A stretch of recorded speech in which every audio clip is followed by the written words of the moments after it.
Corona virus का संकट और उसे रोकने के लिए अमेरिका समेत कई देशों में लागू लॉकडाउन ने दुनिया की अर्थव्यवस्था को तहस नहस कर दिया है। उद्योग धंधे बंद हुए तो तेल की डिमांड नीचे गिर गई है। 34 साल बाद पहली बार ऐसा हुआ है कि कच्चे तेल के भाव जीरो से भी नीचे चले गए हैं। अमरीकी benchmark crude West Texas intermediate की कीमतों में इतिहास की सबसे बड़ी गिरावट देखने को मिली है। कोरोना वायरस के प्रकोप के कारण अमेरिका के कच्चे तेल की मांग में आई भारी कमी के चलते WTI का वायदा भाव सोमवार को -37.63 पर बैरल के अब तक के सबसे निचले स्तर पर पहुंच गया है। एयरलाइन से लेकर पब्लिक ट्रांसपोर्ट, निजी से लेकर पब्लिक सेक्टर कंपनियां ठप पड़ने से तेल की खपत अचानक से नीचे गिर गई है। हालात इतने खराब हो गए हैं कि तेल रखने की जगह खोजनी पड़ रही है।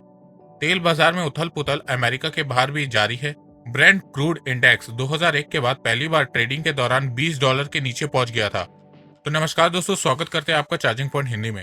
दोस्तों, आज हम बात करेंगे क्रूड ऑयल की प्राइस के गिरने के बारे में सब कुछ, और साथ में जानेंगे कि इससे भारत को क्या फायदा होगा और क्या भारत में पेट्रोल और डीजल की प्राइस कम होगी। तो जुड़े रहिए आप इस वीडियो के साथ।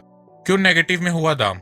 2019 के आखिर में चीन में कोरोना वायरस फैलने के बाद से ही ग्लोबल मार्केट में तेल की कीमत लगातार गिर रही है। बाद में वायरस चीन से बाहर फैलते हुए पूरी दुनिया को चपेट में ले लिया।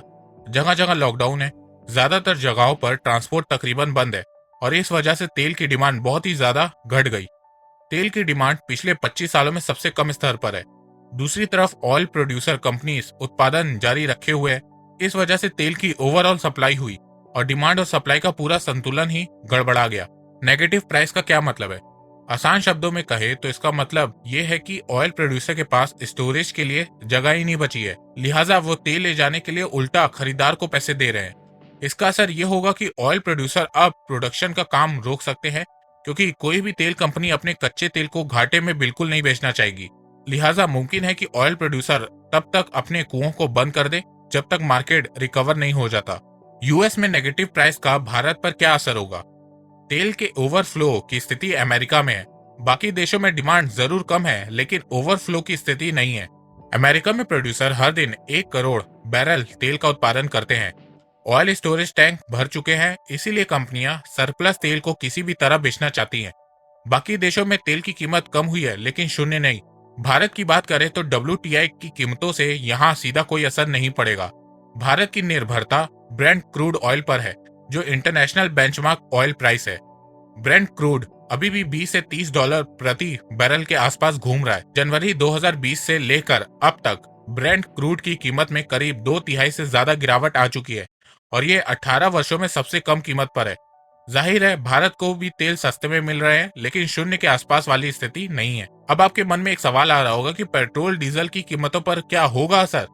तेल की कीमत गिर जाने से इस साल पेट्रोल की कीमतों में तेजी से गिरावट होने वाली है, लेकिन पेट्रोल पंप पर अदा की जाने वाली कीमत इतनी ज्यादा नहीं गिरेगी। इसकी वजह यह है कि क्रूड ऑयल का रिफाइनरी से पेट्रोल पंप तक का सफर। इसे ऐसे समझिए, रिफाइन करने के बाद तेल कंपनियां चार्ज लेकर तेल को आगे बढ़ाती हैं। पिछले महीने तक भारत में तेल कंपनियां पेट्रोल पर प्रति लीटर 14 रुपए लेती रही और डीजल पर प्रति लीटर 17 रुपए चार्ज ले रही थी। अब इस पर एक्साइज ड्यूटी और रोड सेस लगता है। पिछले महीने पेट्रोल पर यह 20 रुपए था और डीजल पर 16 रुपए। इसके बाद नंबर आता है पेट्रोल पंप के मालिक के कमीशन का। पेट्रोल पर 3.55 रुपीज है और डीजल पर 2.49 रुपीज कमीशन है। इन सबके बाद फिर वैट लगता है। दिल्ली में पेट्रोल डीजल पर 27% वैट है। इस तरह क्रूड ऑयल से रिटेल में आते आते तेल की कीमत करीबन 3 से 4 गुना बढ़ जाती है और इसी कारण की वजह से हमें पेट्रोल और डीजल इतना महंगा मिलता है। अब आपके मन में एक सवाल आ रहा होगा कि जब ग्लोबल मार्केट में क्रूड ऑयल की प्राइस नेगेटिव में है, तो भारत में कुछ तो पेट्रोल और डीजल के दाम कम होने चाहिए। तो इसका जवाब यह है कि भारत की निर्भरता ब्रेंट क्रूड की सप्लाई पर है, जो इंटरनेशनल बेंचमार्क ऑयल प्राइस है, ना कि WTI की। WTI American benchmark oil price है। WTI की क्रूड ऑयल की प्राइस नेगेटिव में गई है, ना कि ब्रेंट की। ब्रेंट का दाम अभी $20 के ऊपर बना हुआ है, लिहाजा भारत पर अमेरिका क्रूड के नेगेटिव होने का खास असर नहीं होगा। तो जिस तरीके से ये सज्जन चिल्ला चिल्ला के बोल रहे हैं कि सरकार पेट्रोल डीजल के दाम कम नहीं कर रही है, वो आपको ये बात तो बता ही नहीं रहे हैं। पर आपको ये भी जानना जरूरी है कि पहले के मुकाबले क्रूड ऑयल की प्राइस कम हुई है, पर भारत इसलिए पेट्रोल और डीजल की प्राइस कम नहीं कर पा रहा है क्योंकि भारत के पास पहले से ही क्रूड ऑयल का अच्छा खासा स्टॉक जमा है, जो कि पुराने रेट पे खरीदा गया है। और लॉकडाउन होने की वजह से वो यूज नहीं हो पा रहा है। तो जैसे ही भारत का स्टॉक खत्म होगा और जब भारत कम रेट पर क्रूड ऑयल खरीदेगा तो आपको पेट्रोल और डीजल में कुछ कम प्राइस देखने को जरूर से मिलेगा। और यही हाल दुनिया भर के देशों का है। क्रूड ऑयल की सप्लाई है पर लॉकडाउन होने की वजह से डिमांड कम हो गई है और इसी कारण क्रूड ऑयल की प्राइस गिर रही है।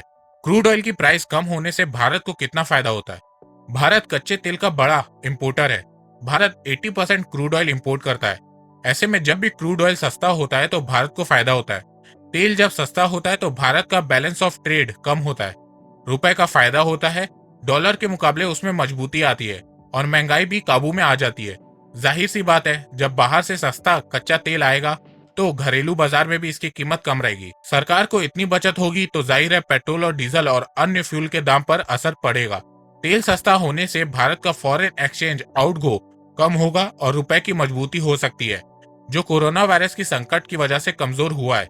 साथ ही सरकार ऑयल प्रोडक्ट्स पर टैक्स बढ़ाकर जो आर्थिक नुकसान हो रहा है उसकी भरपाई कर सकती है। साफ है, अंतर्राष्ट्रीय बाजार में कच्चे तेल की कीमत में गिरावट का यह सिलसिला जारी रहा तो भारत का कच्चे तेल के इंपोर्ट पर होने वाला खर्च कम होगा। इससे भारत में पेट्रोल और डीजल सस्ते होने की एक उम्मीद भी बनती है। पर यह मत मान लेना कि क्रूड ऑयल की प्राइस नेगेटिव में जाने का मतलब ये नहीं है कि अब पेट्रोल पंप पर तेल फ्री में भरेगा। दोस्तों, अगर आपको ये वीडियो पसंद है तो आप इस वीडियो को लाइक कीजिए, आप इस वीडियो को सभी के साथ शेयर कीजिए और आप अपनी राय मुझे कमेंट कर भी बता सकते हैं। पर हाँ, चैनल को सब्सक्राइब करना बिल्कुल भी मत भूलिएगा। अब तक के लिए बस इतना ही। धन्यवाद। जय हिंद, जय भारत।